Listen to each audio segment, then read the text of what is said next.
Olá, irmãos, sejam bem-vindos à Escola Bíblica da Primeira Igreja Batista de Irajá. Aqui nós estudamos juntos a boa palavra de Deus. Eu te convido a você inscrever-se em nosso canal, ativar as notificações e a compartilhar os nossos vídeos. Você também pode nos seguir nas nossas redes sociais, EBD Igreja de Irajá e Missões Igreja de Irajá. Vamos orar? Muito obrigado, Pai, por mais uma oportunidade de estudarmos a Tua Palavra, de ouvirmos a Tua voz. Fala, Pai, aos nossos corações a mensagem que o Senhor tem para nós no dia de hoje. Nós consagramos esse tempo a Ti e fazemos isso em nome de Jesus. Amém.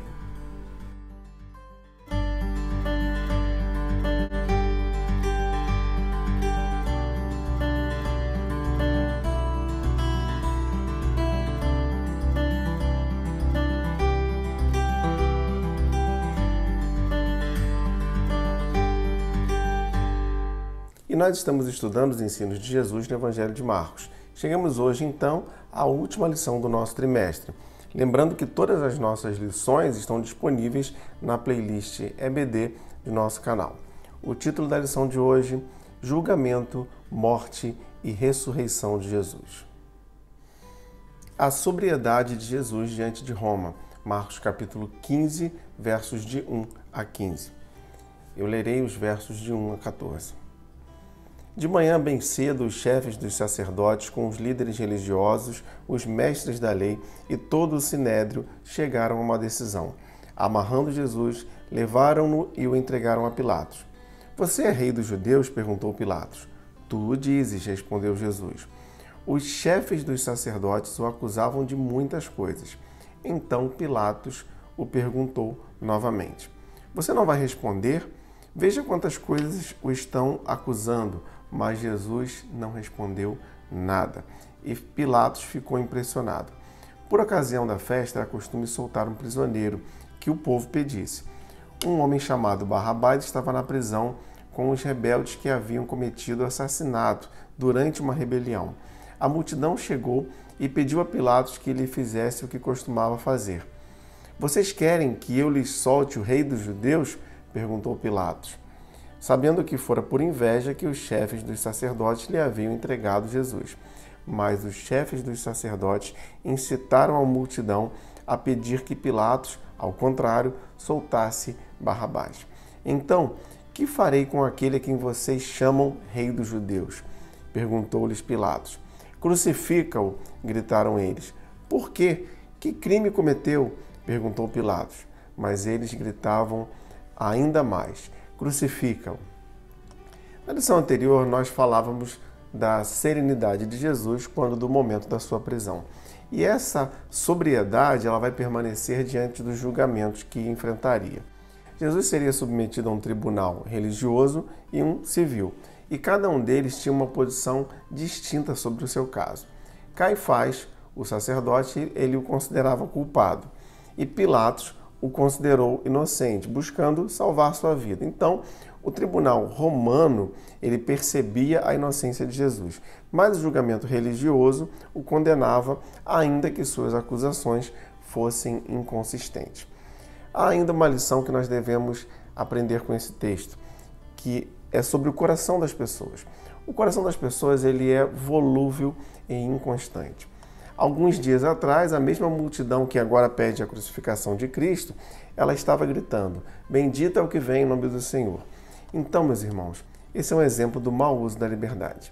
Era costume, na época da Páscoa, que um prisioneiro fosse liberto, e a multidão pede pela libertação, mas de Barrabás, que era verdadeiramente um criminoso.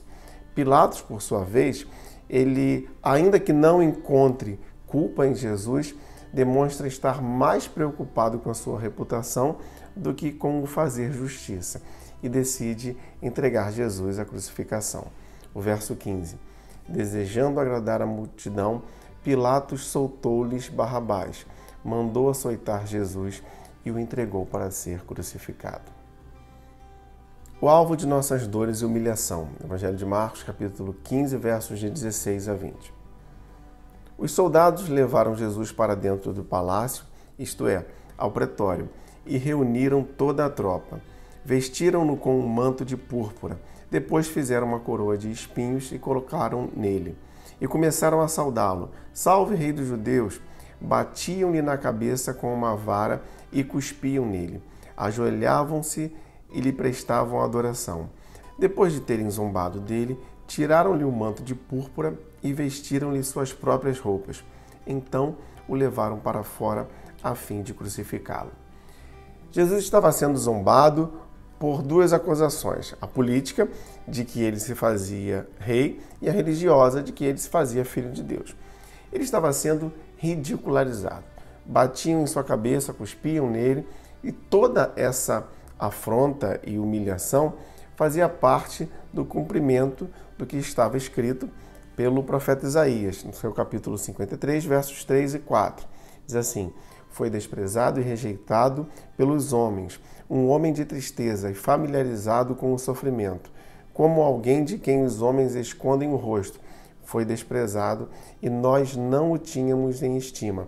Certamente ele tomou sobre si as nossas enfermidades e sobre si levou as nossas doenças. Contudo, nós o consideramos castigado por Deus, por ele atingido e afligido. Jesus estava sendo alvo de dores e humilhações, não porque merecia, mas por nós. A cruz na vida cristã. Evangelho de Marcos, capítulo 15, versos de 21 a 42. Não existe vida cristã sem cruz. O verso 21. Certo homem de Cirene chamado Simão, pai de Alexandre e de Rufo, passava por ali, chegando do campo. Eles o forçaram a carregar a cruz. Parece acaso que um homem que estava passando por ali, como o texto diz, recebesse a incumbência de carregar a cruz de Jesus. Mas, como eu disse, não existe vida cristã sem cruz. E o que aprendemos então com esse momento? Bom, primeiro, o protagonista é Cristo. Ainda que Simão estivesse levando a cruz, Cristo é o principal personagem da história. E assim também deve ser em nossas vidas. Cristo sempre deve ser o principal. A cruz, ela é compulsória, é um item obrigatório na vida cristã. Evangelho de Lucas, capítulo 9, verso 23. Jesus dizia a todos: se alguém quiser acompanhar-me, negue-se a si mesmo, tome diariamente a sua cruz e siga-me. Terceiro, propósito. Simão ele estava vindo do campo e encontra o cortejo da crucificação, o que não foi uma coincidência, mas fazia parte do plano de Deus. Quarto, envolvimento. Aquele que ainda não tomou a sua cruz ainda não abraçou a fé. Vida cristã é envolvimento. Gálatas capítulo 2, verso 20. Fui crucificado com Cristo. Assim já não sou eu quem vive, mas Cristo vive em mim. A vida que vivo agora no corpo, vivo-a pela fé no Filho de Deus, que me amou e se entregou por mim. Jesus morreu na hora nona, isto é, por volta das 15 horas da tarde. A crucificação ela durou 6 horas. Jesus ele morre com um grito, não um grito de dor, mas um grito de triunfo. Marcos capítulo 15, verso 37. Mas Jesus, com um alto brado, expirou. A sua maior agonia, como nós já dissemos, ela não foi a sua dor física, mas a dor na alma, de tomar sobre si a culpa dos nossos pecados, de levar sobre si os pecados de todo o mundo. Uma tumba nova, Marcos capítulo 15, versos de 43 a 47. Jesus, como eu disse, ele morreu por volta das 15 horas, numa sexta-feira, poucas horas antes de se iniciar o Shabá, ou seja, o sábado. E nada mais poderia ser feito, nenhum trabalho poderia ser feito a partir do momento que o sábado fosse iniciado. Nesse contexto, destaca-se José de Arimateia, que tem uma atitude corajosa e de amor pelo Salvador. Vejamos o texto, de 43 a 47. José de Arimateia, membro de destaque do Sinédrio, que também esperava o reino de Deus, dirigiu-se corajosamente a Pilatos e pediu o corpo de Jesus. Pilatos ficou surpreso ao ouvir que ele já tinha morrido. Chamando o centurião, perguntou-lhe se Jesus já tinha morrido. Sendo informado pelo centurião, entregou o corpo a José. Então José comprou um lençol de linho, baixou o corpo da cruz, envolveu-o no lençol e o colocou num sepulcro cavado na rocha. Depois fez rolar uma pedra sobre a entrada do sepulcro. Maria Madalena e Maria, mãe de José, viram onde ele fora colocado. 3 pontos merecem destaque aqui nessa atitude de José de Arimateia. Primeiro, o destemor. Ele enfrenta Pilatos, que via aquela atitude como um desperdício, uma vez que a tumba que José usaria, ela seria uma tumba usada para nobres e não para um crucificado. Segundo, o investimento. Ele usou seus próprios recursos, o seu tempo, tudo isso para prover o sepultamento de Jesus, sem se preocupar com a sua reputação como um membro do Sinédrio. E terceiro, a honra. José de Arimateia estava honrando Jesus naquele momento que estava tido como vencido e humilhado.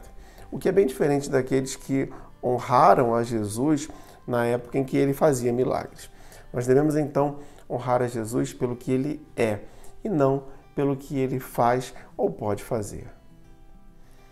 A ressurreição. Evangelho de Marcos, capítulo 16, versos de 1 a 10. Diz assim o texto.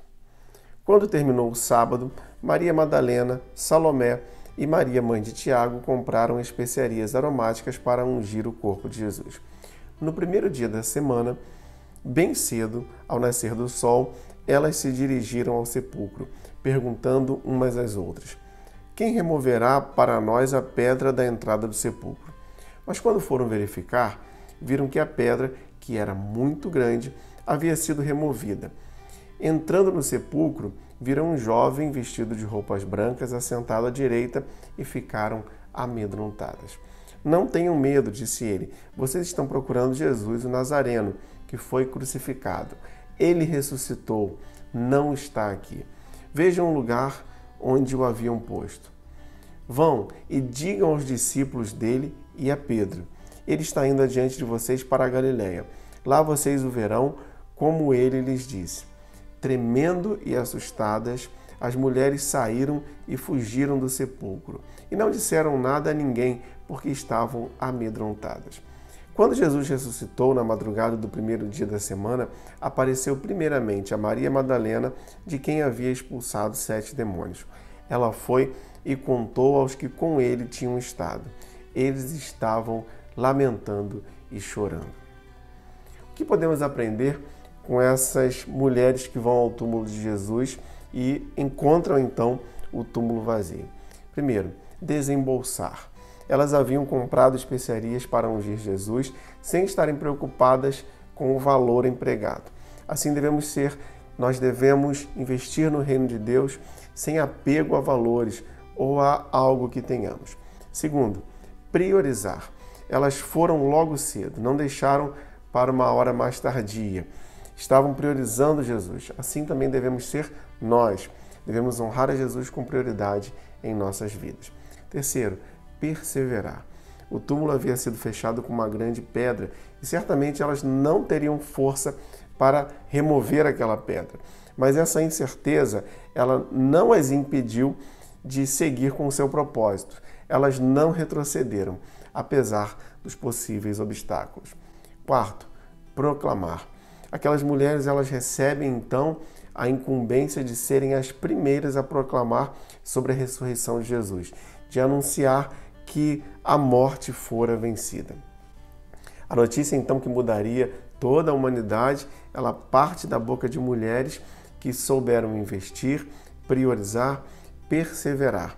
Tudo isso a fim de honrar a Jesus. Irmãos, assim também deve ser conosco. Quando investimos, priorizamos e perseveramos nas coisas do reino de Deus, o Senhor, ele pode nos conceder grandes oportunidades, como foi concedido àquelas mulheres. E certamente essas oportunidades marcam as nossas vidas. A missão continua. Evangelho de Marcos, capítulo 16, versos de 14 a 20. Mais tarde, Jesus apareceu aos 11 enquanto comiam.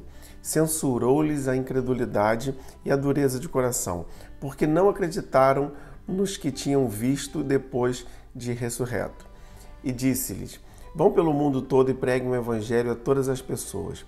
Quem crer e for batizado será salvo, mas quem não crer será condenado. Estes sinais acompanharão os que crerem. Em meu nome expulsarão demônios, falarão novas línguas, pegarão em serpentes, E se beberem algum veneno mortal, não lhes fará mal nenhum. Imporão as mãos sobre os doentes e estes ficarão curados. Depois de lhes ter falado, o Senhor Jesus foi elevado ao céu e assentou-se à direita de Deus. Então os discípulos saíram e pregaram por toda parte. E o Senhor cooperava com eles, confirmando-lhes a palavra com os sinais que a acompanhavam. Aqui nós aprendemos como a Igreja de Cristo ela deve se comportar aqui na terra enquanto Jesus não retorna. Vemos então nesse trecho a grande comissão da Igreja. Algumas observações que nós podemos fazer. Primeiro, missões. A Igreja deve pregar, deve fazer missões, levar a boa nova do Evangelho a toda criatura. E deve fazer isso na sua localidade e também pelo seu país e pelo mundo. A obra missionária é a obra mais importante do mundo. Segundo, o batismo. O batismo ele é a demonstração pública da fé. Sabemos que o batismo não salva, mas ele testemunha da fé em Cristo. Terceiro, a libertação para os aflitos. A mensagem do Evangelho ela traz libertação àqueles que estão oprimidos. Quarto, a imunidade contra o mal. A Igreja tem poder para lidar com os males desse mundo. Nada poderá destruir a Igreja do Senhor. E quinto, a divinal presença. A Igreja nunca estará sozinha. Cristo está conosco, operando por meio da Igreja. Jesus sustenta, instrumentaliza e triunfa sobre a sua Igreja. A vida cristã deve ser vivida na presença e no poder daquele que foi crucificado, ressuscitou e está vivo, Jesus Cristo. Que o Senhor abençoe a sua palavra aos nossos corações. Vamos orar mais uma vez. Obrigado, Pai, pela tua palavra. Que nós possamos viver de modo a honrar o sacrifício feito por Jesus na cruz. Que nós possamos ter uma vida totalmente dedicada a levar a boa nova do Evangelho àquele que ainda não conhece. Que em palavras e em atitudes possamos demonstrar ao mundo o teu amor. Oramos pedindo que o Senhor abençoe cada uma das nossas famílias e assim fazemos em nome de Jesus. Amém.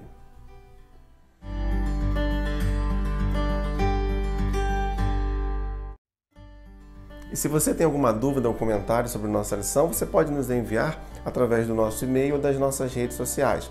Não se esqueça de inscrever-se em nosso canal, ativar as notificações e compartilhar os nossos vídeos.